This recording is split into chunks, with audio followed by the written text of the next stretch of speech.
On trouve des sacs comme ça partout. Du coup, qu'est-ce que t'en penses? Je ne vais pas acheter. Ils se prennent pour qui? 500 € pour un foulard.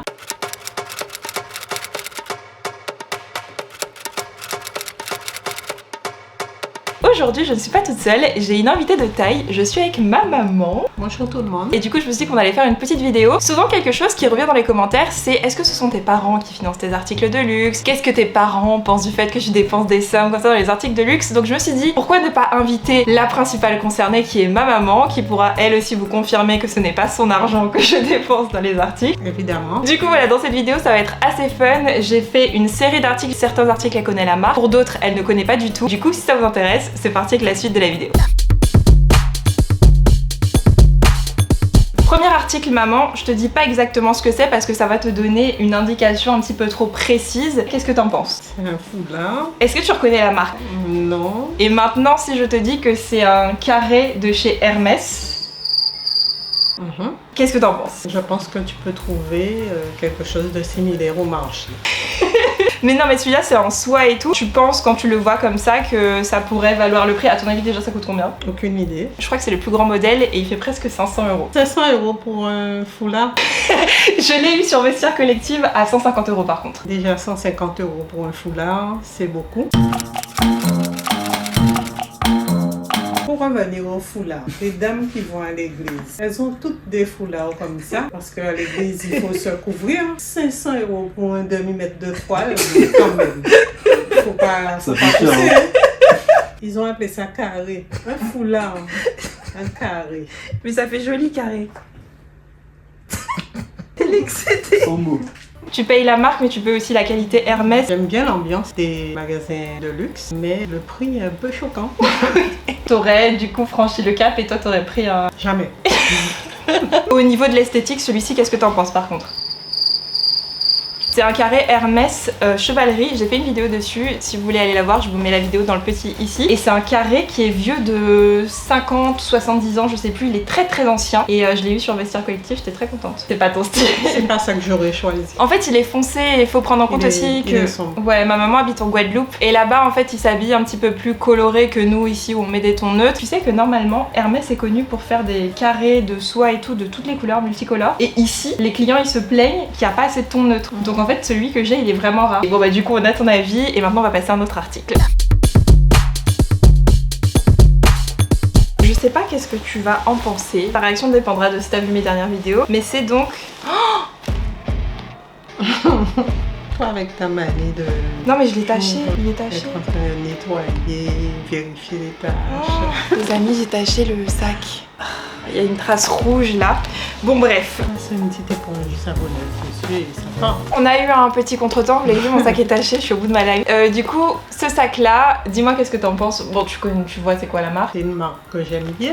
Beaucoup même. J'aime beaucoup Chanel. J'aime même le design des boîtes de produits cosmétiques, etc. J'aime bien les 2C. J'adore Chanel. Mais j'achetais des produits, du démaquillant, du lait de toilette, lait pour le visage. Il y avait une gamme jour, nuit, etc. Et j'adorais les boîtes blanches avec les C entrelacés noirs. Je trouvais ça tellement classe. Et moi quand j'étais petite, j'arrivais dans la chambre et maman avait sur le lit ces petits produits et tout. Elle revenait de... On n'a pas Sephora en Guadeloupe, on a d'autres trucs cosmétiques. Et elle avait ses... Ouais, et on a Nocibé. Elle mettait ces petits produits et j'étais là, ah ça a l'air trop bien cette marque là et tout. Et à l'époque, vous savez que les miroirs étaient offerts. C'était des gifts. Tu sais que maintenant le miroir il fait 40 €, ils vont jamais te l'offrir. On va passer à l'évaluation de maman. Je l'aurais pas acheté dans cette couleur-là. Ouais. Parce que tu as pris de mon côté, tu es maladroite. Non, j'aurais pas mis le prix sur un sac aussi salissant qui change de couleur aussi rapidement, non. J'aime beaucoup Chanel, mais pas cette couleur-là. Passe ton temps à le nettoyer. Chaque fois, tu es en train de le nettoyer. Ça sert à quoi? C'est un esclavage? Non, c'est pas validé. J'hésitais à garder celui-ci, genre juste pour les occasions, style mariage et tout, et prendre un Jacquemus blanc. Parce que le Jacquemus blanc, le cuir, il est moins fragile, il est plus, tu vois, rigide. Et du coup, ça me ferait moins de peine en fait que mon Jacquemus blanc devienne blanc cassé que celui-ci qui est en train de devenir jaune gris quoi, tu vois. Vous allez se dire mais elle est folle, elle est dégoûtée d'un sac blanc, elle veut acheter un autre sac blanc. Oui, c'est ma logique. On va passer à un prochain article qui est un sac. Alors faut savoir un truc, c'est que même si ma maman et moi on n'a pas forcément tous les mêmes goûts en matière de luxe, c'est clairement d'elle que j'ai pris mon goût pour les sacs, parce que ma maman était du genre à revenir à la maison avec 2 sacs en disant je savais pas lesquels choisir. Pas des sacs au prix des miens, mais des jolies marques style c'était quoi, Lancel, Lancaster, Longchamp, c'est plus des marques comme ça que ma maman était beaucoup, qui sont assez plus abordables déjà. Ouais. Et du coup voilà, je voulais quand même son avis sur ce sac là parce que c'est un sac qu'on voit pas souvent, et même si ma maman adore les sacs, elle a quand même bien son avis quand même. Donc du coup je voulais ton avis sur ce sac. Je te donne pas la marque. Déjà j'aime bien la couleur, j'aime bien la forme. Je sais pas quelle marque c'est, mais t'as aucune idée de la marque pour le coup. Il me plaît. Allez, il te plaît, carrément. Regarde, ce sac là, tu peux l'ouvrir comme ça. Ouais. Ouais, je m'en doutais. Vu tu la peux forme. l'ouvrir et ça devient un cabas. À l'intérieur, j'ai mis un organiseur de chez Samorga. Et moi-même, il faut que je le mette plus parce que je ne le mets pas assez souvent. La couleur est belle. Celui-ci, t'aimes bien. En plus, il va parfaitement avec mon vêtement. J'ai pu le revoir ce sac. Mais c'est vrai qu'il est super magnifique. Un sac comme ça, je l'aurais vu dans un magasin à un prix abordable, tu l'aurais pris. Oui. Ce sac là, maman, c'est un sac de chez Hermès. C'est le Garden Party. C'est une marque qui me l'a envoyé. C'est via un site de seconde main qui s'appelle Sac Lab, avec qui j'ai travaillé, et ils sont trop sympas. Mais il est super pratique, très très simple à utiliser. C'est de la toile et il y a que les finitions qui sont en cuir. Il est très beau. Et maintenant que c'est un sac Hermès, ça le rend encore plus beau, n'est-ce pas? Il est très beau. Il est discret. Il y a Hermès que sur les petites pressions. Si T'aurais on pu connaît pas, on sait pas que c'est Hermès. Et il est élégant, il est super beau. Et ce que je trouve dommage, c'est que le Garden Party, c'est quand même un sac qui est un peu sous-coté chez Hermès, parce qu'il y a beaucoup de gens qui connaissent pas ce sac là, et il y a beaucoup de gens qui disent en gros c'est un peu le Birkin du pauvre, alors que c'est un sac qui est quand même assez cher. Il dépasse bien le millier d'euros, donc il est quand même assez cher. Mais c'est vrai que parmi la communauté Hermès, il est un peu sous-coté. Les gens préfèrent les Birkin, Kelly, Picotin et tout. Regarde l'intérieur, l'intérieur est marron. Il est super joli, j'aime trop. Et j'ai mis à l'intérieur un organiseur de chez Samorga, qui est la marque d'organiseur que j'aime trop. Mais celui-ci, j'ai du coup une validation. Validé à 100%. Et c'est le Garden Party 30 de chez Hermès. La couleur c'est rose magnolia, et celui-ci, je crois qu'on l'avait appelé Candy, il me semble. Je sais pas si vous allez vous en rappeler sur ma chaîne parce que je le montre pas très souvent. C'est un bijou, c'est pas un bijou fantasy, mais c'est pas non plus de la joaillerie. Je vais vous le montrer à vous d'abord d'ailleurs. Je ferai un commentaire tout à l'heure, mais je vous le montre. Et du coup, c'est ce collier, maman. Qu'est-ce que tu en penses? Ça devrait être de l'argent normalement. Et il est tout noir. C'est un collier donc de chez Tiffany & Co. Déjà Tiffany & Co, tu connais cette marque là? Oui, oui, je connais. Et en fait, le truc c'est que ce collier là, il a noirci. Je vous en ai parlé sur TikTok, il y a plein de gens qui m'ont donné des conseils sur comment le dénoircir. Mais c'est pas un collier par exemple que t'aurais acheté? Non. Déjà l'argent, c'est pas mon truc. Ah, moi, oui. c'est le doré, l'or. J'aurais pas dépensé autant pour de l'argent. Je connais pas le prix, mais si c'est Tiffany, je suppose que tu l'as payé quand même assez cher. Bah pour le coup, pas tant Et que puis ça. en plus, si il noircit comme ça, j'ai des colliers en argent qui sont pas dans cet état-là. Figure-toi que je l'ai pas payé si cher que ça. Celui-ci, je l'avais payé que 145 € pour du Tiffany & Co. Maintenant, je crois qu'il fait presque 300 €. Mais Tiffany & Co, ça fait partie de leurs produits d'appel en fait. C'est des articles qui sont un petit peu moins chers. Et Jade a le même. J'avais acheté, c'était un cadeau de Noël. On les appelle nos colliers de sœur, avec ma petite sœur Jade que vous avez sûrement déjà vu sur la chaîne. Et Jade a exactement le même, sûrement dans un meilleur état. Avec le Covid, son déménagement précipité, je sais pas si elle a toujours ça. Du coup, Jadou, dans cette vidéo, je découvre que tu ne mets plus ton collier de sœur. Je trouve des colliers avec un cœur beaucoup plus raffiné. Non, franchement, j'aurais pas dépensé mon argent pour ça. C'est non, tu ne l'aurais pas pris, non catégorique. Bon bah voilà, moi je le trouve toujours mignon, c'est juste que le prix a quand même pas mal augmenté, donc je trouve que c'est plus forcément nécessaire. Mais toi par exemple, quel collier t'aurais mis pour tous les jours? C'est quoi ton style de collier? J'aime bien les cœurs, mais je trouve que le cœur de ce collier-là, il est pas assez raffiné. J'aurais aimé qu'il soit plus petit et plus raffiné.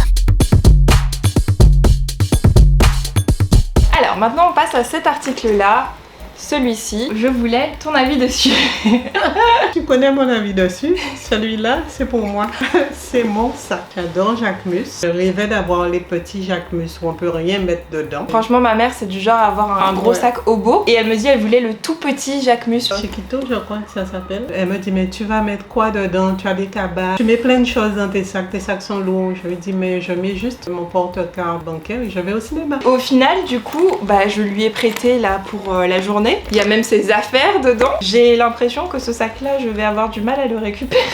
Oui, effectivement, il me plaît trop. Allez pas croire que je donnerai à ma maman, il y a plein de trucs que je lui donne. Mais les sacs, j'ai un attachement particulier. Celui-ci, on l'a appelé Monoeil avec la communauté. Chacun de mes sacs a un nom, comme tu sais. J'ai vraiment beaucoup hésité parce que je sais qu'elle l'aime beaucoup et surtout, il est neuf le sac. Que vous me connaissez, je fais super attention. Dans un sens, je sais que vous aussi, vous avez du mal quand je cède mes sacs. Est-ce qu'on offre le Jacquemus Monoeil à ma maman? Regardez comment il me va bien. Oui, montre-leur. Il me va super bien. Il va avec toutes mes tenues. Toutes mes tenues sont colorées avec un peu de jaune. Ouais. Donc dites-lui oui. Parce que je sais qu'il y a certains d'entre vous, des fois vous achetez les mêmes sacs que moi et après quand je me sépare d'un sac, ça vous fait de la peine. Je l'adore toujours. C'est juste que ma maman est plus importante qu'un sac quoi et je sais que ça lui fait plaisir. Tout en sachant que si je laisse celui-ci à ma maman, c'est sûr que je prendrai le Jacquemus blanc, le Bambino long. Comme ça je vous ferai une revue dans notre sac. Dites-moi du coup si on offre Monoeil à ma maman. Mettez-nous en commentaire ça. Même s'ils disent non, je pars avec. C'est décidé. Maman, on va passer à la star, ma pépite. Tu sais quel est ce sac, évidemment, puisque je t'ai bassiné avec pendant presque 1 an et demi. J'aimerais donc ton avis honnête et ma communauté aussi, je pense qu'ils attendent ton avis sur ce fameux sac. Déjà, qu'est-ce que tu en penses? Tu le vois comme ça posé sur une étagère, qu'est-ce que tu penses? Il est joli, ouais. Il a une belle couleur, mais je préfère de loin celui-là. Ah, de très loin? Très très loin. Tu préfères le garder parti je au trouve qu'il Birkin? est... Celui-là fait un peu guindé, un peu rigide. Ça, c'est super, c'est cool. Et la couleur est belle, la matière est souple et puis ça doit être plus confortable à porter que ce truc-là qui doit être super lourd aussi en fin de journée. Mais tu vas avoir des gens outrés en commentaire. Je sais, mais bon, chacun ses goûts. Hein. C'est vrai. Goûts et les couleurs ne se discutent pas. Donc tu préfères. Et comme disait ma maman, chacun ses vilains goûts. Ah oui, mamie disait ça. Moi, je suis pas quelqu'un de guindé avec un sac de la dame et tout ça. J'aime beaucoup les sacs. Il est joli, il est classique, il est beau, il a une belle couleur. Mais si je dois choisir entre les deux, je prends celui-là. Okay. Parce que je vais souffrir moins avec celui-là qu'avec celui-là. Ok, tu préfères le garden party. Est-ce que toi, c'est un sac que tu aurais porté par exemple, que tu te verrais avec? Je le trouve rigide. Il n'est pas original. On trouve des sacs comme ça partout. Des sacs de cette forme-là, de ce style-là. Pas des Hermès, mais cette forme-là, c'est du déjà vu. On trouve cette forme-là partout parce que ce sac a été tellement populaire à sa sortie que du coup, toutes les marques, quand ils ont vu le succès, ils ont tous fait une version de cabas classée comme ça parce qu'en vrai, quand tu l'ouvres, c'est un cabas quoi. Et après, quand il y a eu ce succès, là je te fais un peu un truc en mode le diable s'habille en Prada, tu vois. Ce sac a été créé pour vous, dans nos bureaux, au beau milieu dans ta bringue. And it's sort of comical how you think that you've made a choice that exempts you from the fashion industry when in fact you're wearing a sweater that was selected for you by the people in this room from a pile of stuff. Je sais pas si vous aurez la référence. Si vous connaissez pas, vous irez voir. C'est la meilleure scène. Mais en gros, c'est un peu ça en vrai que tu dis, c'est que le Birkin, c'est un sac assez classique. Un sac qu'on trouve partout. C'est pas Birkin, c'est pas Hermès, mais cette forme de sac, on la trouve partout. C'est le sac classique dame, quoi. C'est pas un rêve d'avoir celui-là. Je l'ai essayé. Oui. Elle me l'a prêté, j'ai essayé, mais bon... Je sais pas si je t'avais expliqué, mais pour avoir ce sac-là, je pense que toi, t'étais resté au système de file d'attente, mais c'est plus comme ça. Ouais, en plus. J'ai dû attendre 1 an et demi, et en fait, il faut multiplier les rendez-vous sur internet. J'aurais etc. jamais fait ça. Ouais. Jamais, au grand jamais. Non, tu dois aller en boutique, on te dit non. Un an pour un sac. Ils se prennent pour qui? Moi, c'est l'immédiateté. Quand je veux acheter un sac, il faut que je revienne avec un sac. Donc, je vais pas attendre 1 an. D'ailleurs, d'ici 1 an, j'ai changé d'avis, j'ai changé de goût. Pas question. Non. 1 an, non. Et tu sais que j'ai fait une commande à la carte chez Hermès. Moi, je t'en avais parlé. La commande à la carte, c'est quand tu fais un sac personnalisé. Donc, du coup, ça fait 1 an. Le sac va bientôt arriver et le design que j'ai fait, je suis moins fan en fait. Voilà. Quand je l'ai fait, tes goûts changent, tes goûts évoluent et puis ça passe de mode aussi. Non, moi quand je vais en magasin, je vais acheter un sac, je reviens avec un sac. S'il n'y en a pas dans ce magasin-là, je fais d'autres magasins. Je vais faire plusieurs magasins, mais pas question de me mettre sur liste d'attente, de me faire attendre 1 an. C'est quoi? C'est pas de l'or que j'achète, non. Et tu sais que tu vas en rendez-vous et en fait, des fois, ils te disent qu'il n'y a pas de sac alors qu'il y en a au fond et tu vois la personne d'à côté qui sort avec son petit sac que toi alors là.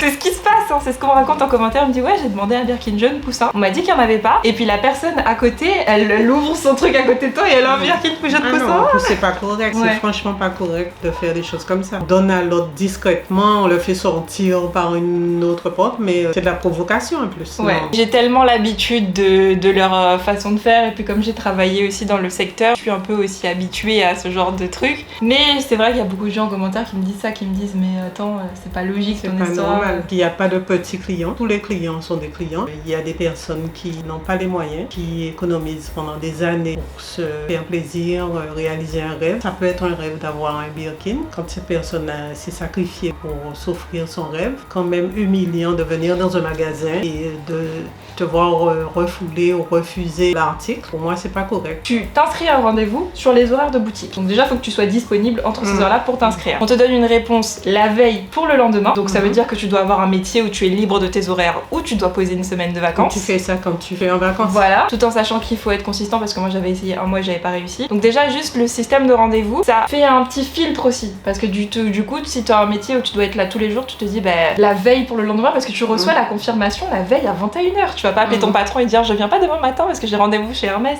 Donc même ça aussi, ils disent ce qu'ils veulent, mais je trouve le système de rendez-vous déjà, ça filtre un peu pour que certaines personnes qui ont un certain type de métier, je dis pas que c'est la vérité, hein, mais en tout cas c'est mon analyse, c'est qu'ils filtrent un peu. En plus, c'est la veille pour le lendemain. Qui donne rendez-vous la veille pour le lendemain? Tu n'as rien à faire. Ouais. Tu es en attente de ton rendez-vous. Un truc que j'apprécie par contre avec Hermès, c'est qu'une fois que tu sors de la zone Birkin, c'est comme si ce sac-là n'existe pas en fait, tu vois. Et quand j'allais chez Hermès et que j'étais pas à la recherche de Birkin, j'avais une expérience qui était complètement différente parce que tu sais, on aime bien les chez Hermès, ça sent bon, ils ont un petit univers un peu dessin animé, il y a des couleurs partout et tout. Tu peux apprécier ou pas apprécier, mais en tout cas, quand tu cherches pas à avoir de Birkin, bizarrement tout se passe bien mieux, c'est une bonne expérience. J'ai l'impression que les conseillers de vente sont plus sympas quand tu cherches pas à avoir de Birkin plutôt que quand tu veux. Quand tu vas juste en magasin, oui, c'est vrai que c'est agréable, les gens sont agréables, il y a une belle ambiance, c'est vrai. Mais après, quand tu entends dire quand tu rentres dans leur politique, comment ils agissent avec les clients et tout ça, ça refroidit. Du coup, maintenant que tu sais que j'ai mis 1 an et demi pour l'avoir, est-ce que ça valait le coup d'attendre 1 an et demi pour... Non.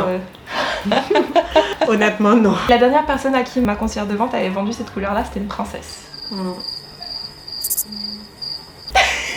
Du coup les amis, c'est déjà la fin de cette vidéo, j'espère qu'elle vous a plu. N'hésitez pas à me dire en commentaire si vous voulez que maman revienne sur la chaîne. Ma maman, elle est un peu comme Alan, elle était pas sûre de vouloir venir dans la vidéo, finalement elle m'a dit bon ok je viens. Là, la dernière personne que j'aimerais bien recevoir sur ma chaîne, c'est un petit appel, c'est mon papa. Mon papa il est très à l'aise en vidéo, donc voilà, n'hésitez pas à me dire en commentaire si vous avez aimé que maman soit dans la vidéo, comme ça elle reviendra, ça lui fera plaisir. Mettez-lui des commentaires de soutien, comme ça elle reviendra. Et dites-moi si vous voulez que mon papa vienne en vidéo, parce que là je pense que vous êtes pas prêts. En tout cas, si t'as aimé la vidéo, n'hésite pas à la liker, à mettre un petit commentaire pour ma maman, à me suivre sur Instagram et TikTok et à t'abonner à la chaîne. Et puis quant à moi, je te fais de très gros bisous et je te dis à la prochaine pour une nouvelle vidéo.